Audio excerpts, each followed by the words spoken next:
قرآن مجید میں اللہ کریم نے اپنے بندوں کی یہ شان بیان فرمائی ہے کہ وَعِبَادُ الرَّحْمَٰنِ الَّذِينَ يَمْشُونَ عَلَى الْأَرْضِ هَوْنًا، فرمایا جو رحمان کے بندے ہیں وہ زمین پر عاجزی کے ساتھ چلتے ہیں۔ وَإِذَا خَاطَبَهُمُ الْجَاهِلُونَ قَالُوا سَلَامًا، اور جب جاہل ان سے مخاطب ہوتے ہیں، جب وہ جاہلوں سے بات کرتے ہیں اور جاہل جب ان سے جھگڑا کرنا چاہتے ہیں تو وہ سلام کر کے گزر جاتے ہیں۔ رحمان کے بندے الجھاؤ پیدا نہیں کرتے۔ طالب علموں کو، نوجوانوں کو جو چیزیں ہمارے زمانے میں سمجھنی بہت زیادہ ضروری ہیں، ان میں سے ایک بات یہ ہے کہ زندگی میں بحث کم سے کم کریں۔ کسی بد مذہب سے، دین کے کسی ایسے شخص سے گفتگو کرنا ہو تو وہ بھی جو اس فن کا ماہر ہوگا وہ آدمی بات کرے گا، الجھاؤ نہیں پیدا کرے، بحث نہیں کرے۔ ہمارے ہاں جو بحث ہوتی ہے عام لوگوں کی، وہ بحث اکثر الجھاؤ پیدا کرتی ہے، الجھے نہیں۔ ملا جلال الدین رومی نے ایک بات لکھی ہے، تفریح طبع کے لیے بھی اچھی رہے گی اور سمجھنے کے لیے بھی اچھی رہے گی۔ وہ کہتے ہیں کہ گدھے اور گھوڑے کی بحث ہو گئی تھی۔ گدھا کہتا تھا کہ آسمان کا رنگ کالا ہے اور گھوڑا کہتا تھا کہ نیلا ہے۔ حالانکہ بات گھوڑے کی ٹھیک تھی۔ کئی گھنٹے بحث کے بعد جب مقدمہ شیر کی عدالت میں پہنچا، شیر نے دونوں کی رائے سننے کے بعد کہا کہ بات بھی گھوڑے کی ٹھیک ہے، لیکن گھوڑے کو عمر قید کی سزا بھی ہے۔ اس نے کہا بادشاہ جی تو بڑا ظالمانہ فیصلہ ہے کہ بات بھی میری درست ہو اور سزا بھی۔ کہا فیصلہ بھی آپ نے بڑا عجیب کر دیا کہ بات بھی میری ٹھیک ہے اور سزا بھی آپ مجھے دے رہے ہیں۔ تو فرمانے لگے سزا اس بات کی نہیں کہ تو ٹھیک کہتا ہے کہ غلط کہتا ہے، سزا تو اس بات کی ہے کہ تو نے گدھے سے ہی بحث شروع کر دی ہے۔ ایک سے بحث کریں گے الجھیں گے۔ جوان الجھتے بہت زیادہ ہیں، غصہ بہت ہے، انا بہت ہے۔ یاد رکھو ہمارے زمانے میں جو سب سے زیادہ تکلیف ہے وہ غصے کی ہے۔ طلاقیں غصے کی وجہ سے ہوتی ہیں، قتل غصے کی وجہ سے ہوتا ہے، نافرمانیاں غصے کی۔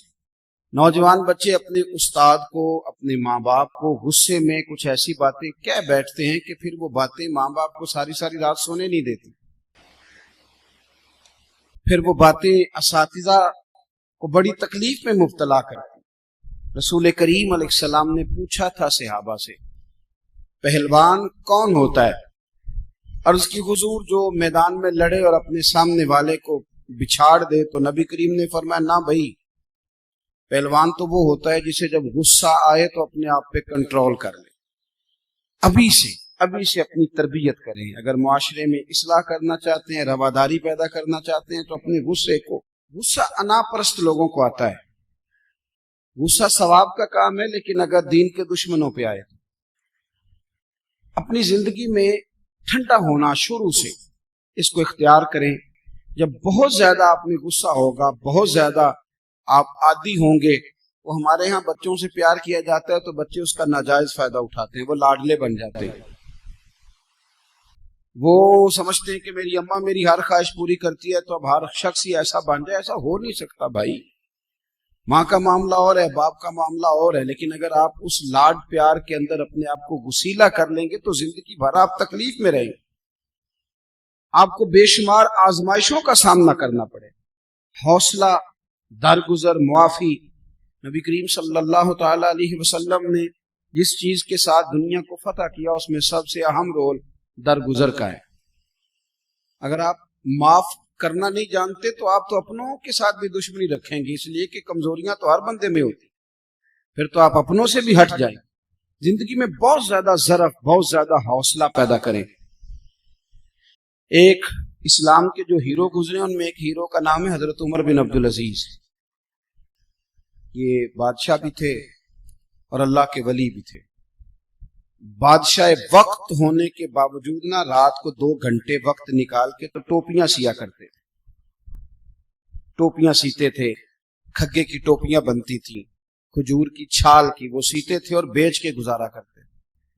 3 سپارے کے روز پڑھتے ہیں۔ کبھی کبھی اس بات سے بڑا دکھ ہوتا ہے کہ فجر کی نماز کے وقت 6 لوگ ہوتے ہیں مسجد میں، اور ٹھیک 1.5 گھنٹے کے بعد جب اسکول کالج کا ٹائم ہوتا ہے تو رستوں میں جگہ نہیں ملتی گزرنے کے لیے۔ اگر آپ کا مستقبل سب کو اٹھا دیتا ہے 7:30 بجے آپ کا مستقبل، تو کیا قبر حشر کے لیے آپ 1.5 گھنٹہ پہلے نہیں اٹھ سکتے؟ یعنی وہی ساری قوم جو 1.5 گھنٹہ پہلے دروازے بند کر کے مکفل سو رہی ہے، وہ ساری سڑکوں پہ راستہ ہی نہیں مل رہا۔ اتنا بڑا ظلم۔ مجھ سے ایک بچے نے، ایک دوست نے کہا نماز میں دل نہیں لگتا۔ میں نے کہا دل کا تو معاملہ ہی نہیں، نہ بھی لگے تو نماز تو پھر بھی پڑھنی ہے۔ نماز کو دل لگی کا نام ہے، نہیں لگتا تو نہ لگے۔ دوائی کھانے میں دل لگتا ہے؟ چلو یہ بتاؤ اسکول آنے کو دل کرتا ہے؟ اب تو ہنسنے لگے سارے۔ کالج آنے کو دل کرتا ہے؟ پیپر دینے کو دیتے ہو کہ چھوڑ دیتے ہو؟ سارا سال محنت کی، پیپر دینے کو دل ہی نہیں کر رہا، یا تعویذ لینے جاتے ہو، دم کراؤں جی میرا دل نہیں کر رہا۔ عجیب فلسفہ ہے نا صاحب۔ ایک دوست نے مجھے کہا نماز میں دل نہیں لگتا۔ میں نے کہا کیا کرتے ہو؟ کہتا میں وابڈا کا ملازم ہوں۔ تو میں نے کہا آپ نے کبھی نہیں کہا کہ میری تنخواہ آ گئی ہے بینک میں پر میرا لینے جانے کو دل نہیں کر رہا، کوئی دم کر دیں۔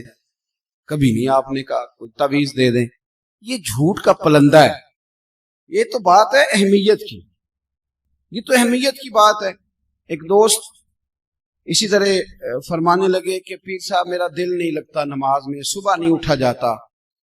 تو سعودی عرب میں وہ کام کرتے ہیں، تو ایک رات کو ملنے آئے، کہنے لگے صبح کی فلائٹ سے لوٹ رہا ہوں، کیا ٹائم ہے؟ کہنے لگا جی صبح 4 بجے کی ہے۔ میں نے کہا تیری تو رہ جائے گی، اس لیے کہ تیری تو سویرے آنکھ ہی نہیں کھلتی، تو نے خود بتایا کہ فجر نہیں پڑتا۔ کہنے لگا جی میں نے 48,000 کی ٹکٹ خریدی ہے، میری آنکھ لگنی نہیں ساری رات۔ تو میں نے کہا صاحب اصل بات اہمیت کی ہے۔ اگر 48,000 کی اہمیت اتنی ہے کہ وہ مس نہیں ہوگی، تو اگر پتہ چل جائے کہ نماز کی اہمیت کتنی، پھر نماز بھی مس، تو زندگی میں رواداری پیدا کریں اور ساتھ ساتھ درگزر سے کام لیں۔ دیکھو حضرت عمر بن عبدالعزیز رحمۃ اللہ علیہ بادشاہ تھے، درویش تھے۔ کچھ بادشاہوں کی لوگ عزت کرتے ہیں سیاست کے لیے، اور کچھ کی قدر کرتے ہیں دل سے، لوگ ان کا بڑا اکرام کرتے تھے۔ تو ایک دن آپ رات کو گشت کے لیے نکلے، 2-3 گارڈ سپاہی آپ کے ساتھ تھے۔ اس زمانے میں لوگ لکڑی کے جوتے پہنتے تھے، اور لکڑی کا جوتا اگر موٹے تازے آدمی نے پہنا ہو، جیسے آج کل یہ باٹا کے جوتے ہوتے ہیں بڑے سخت، کوئی میری طرح کا صحت مند آدمی پہننا ہو اور کسی کے پیر پہ پیر رکھ دے تو سامنے والا بیچارہ بڑا بے حال ہو جاتا ہے۔ حضرت عمر بن عبدالعزیز گزر رہے تھے، لکڑی کے جوتے تھے، ایک بزرگ نا سوئے ہوئے تھے گلی میں زمین پہ چٹائی بچھا کے، آپ کا پیر بابا جی کے پیر پہ آ گیا۔ اس طرح کی جب ہنگامی صورتحال ہوتی ہے نا، ایمرجنسی کی، موٹر سائیکل سے موٹر سائیکل ٹکرائے، تو سامنے والا جو پہلا لفظ کہتا ہے نا، وہ یہ ہوتا ہے کہ نظر نہیں آتا۔ یہی ہوتا ہے نا جملہ، پہلا اندھے ہیں آپ، پہلا لفظ یہی ہوتا ہے۔ تو پیر پہ پیر آیا تو وہ بزرگ فٹافٹ بولے، کہنے لگے حل انتم الاعمى، کیا آپ اندھے ہیں، نظر نہیں آتا؟ ان کو پتہ نہیں تھا میں بادشاہ کو کہہ رہا ہوں۔ ویسے یہ جملہ اگر کسی نے ہمیں کہہ دیا تو ہم تو اس کو گالی سمجھیں گے، پھر ہم اسے کہیں گے تو مجھے جانتا ہی نہیں، انہیں ماں بدولت کو کہہ دیا، اتنی تیری جرت، یہ پتہ نہیں کہ کتنے بڑے کالج میں پڑھتا ہوں، کتنی میں موٹی فیس دیتا ہوں، پرسوں میرے ابا نے نئی موٹر سائیکل خرید کے دی اور مجھے ہی تو نے کہہ دیا کہ اندھا ہوں۔ حضرت عمر بن عبدالعزیز کو جب کہا نا کہ کیا آپ اندھے ہیں، تو آپ فرمانے لگے نہیں بزرگوں مجھے نظر آتا ہے۔ وہ جو ساتھ والے تھے نا گارڈ، انہوں نے تلواروں پہ ہاتھ رکھ لی۔